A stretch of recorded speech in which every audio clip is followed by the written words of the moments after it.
Would you pay 50 cents for these plates?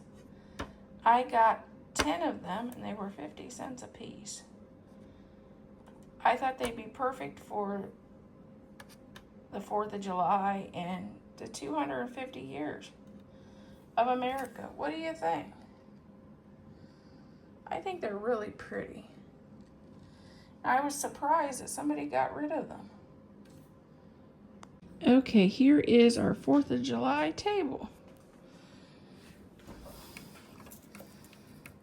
The napkin rings came from Temu. The napkins came from Amazon. The tablecloth and table runner also Amazon. 50 cents at Goodwill. This is my latest thrift find.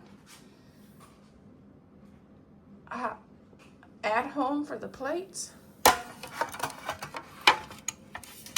Hobby Lobby for the charger plates. Silverware, Amazon.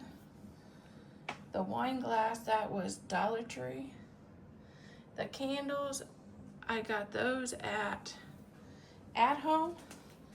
The scatter, I got that from Dollar Tree. Temu for the little USA sign. Amazon for the geraniums. And Hobby Lobby for the pitcher. Tell me what you think. Oh, and Amazon for our little charger little candles. Tell me what you think about our 4th of July table.